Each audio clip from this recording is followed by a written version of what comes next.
Today we have our guest, Miss Charity, on our very first segment of Reverse Racism. Say hello to the camera for us. Hey everybody! Okay, so before we dive into this very thick conversation, let's get some background around you. Like, how long have you been working for OSA? I know you run BSU, so what What is my role here? Yeah. Essentially, okay. This is my second year teaching here at OSA, and the year before that I was actually here as a student teacher. So I'm relatively new to the classroom.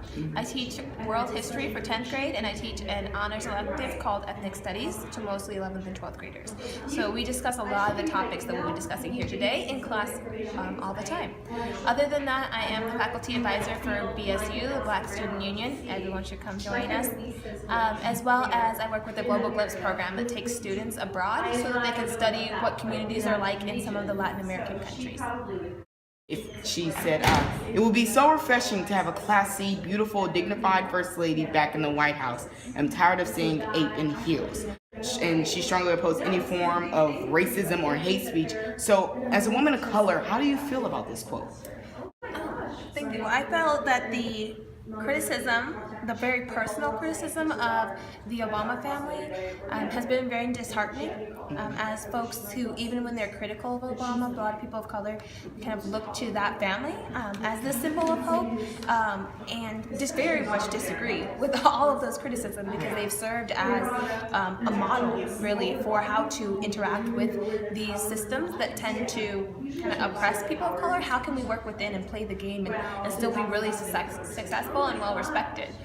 So to have this family that a lot of people of color look to for a sense of hope and for folks that can empower us ourselves to be torn down and disrespected based on their race, even the children, right? So Sasha and Malia, their daughters, have even had to face a lot of what I believe is called misogynoir, and so it's the mix that where sexism and racism meet that it's an experience unique to Black women in this country. So it's really disheartening to see that. Right, so if I just can clarify, you're saying that mostly when white folks are called out on some of their oppressive and offensive language, they get very offended when the word racist is used towards them as if that is a racial slur. Is that what you're referring to? Yes. Racist is not a racial slur and it's not an insult. It's a challenge for you to start thinking about what you're saying and doing and how that has an impact of other people, especially people who have less power and privilege in society than you.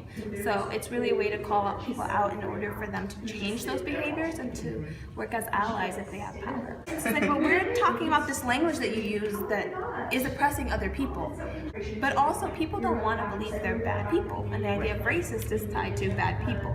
So even though they might be doing and saying bad things, they still have this idea of psychological idea of cognitive dissonance where your belief about yourself is not aligning with the reality of how you're behaving. And so I feel that they get so defensive that it's just a complete derailment of the conversation, and that's really unfortunate for people of color who we've worked really hard to get voices to speak up for ourselves and other oppressed people, only to be shut down, and then the people who are doing the oppressing have now turned into the victim. And I think it's really a way to deflect from the real conversations that people are trying to have. I'm saying with arts combined with basically arts and theater, and using that to be an eye-opener to people out there in the audience. Yeah, I think that the youth voice is extremely powerful.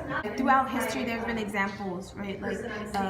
In South Africa during apartheid, or in the U.S. during the civil rights movement, teenagers to young adulthood have been literally the foundation for the creation of different groups and different movements. And I think that as we get older, I'm in my late 20s now, and then of course parenthood age, 30s and 40s, we tend to start to devalue the youth voice and take away from the power that is possibly there.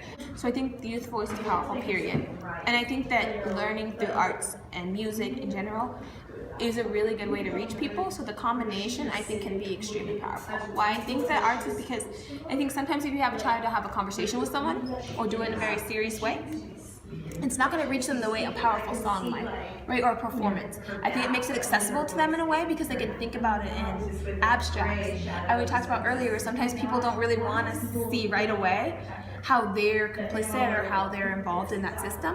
But if you can think about it through a story, through a film, like through a song, through a piece of art, that gets them in right away, and then you can have those difficult conversations.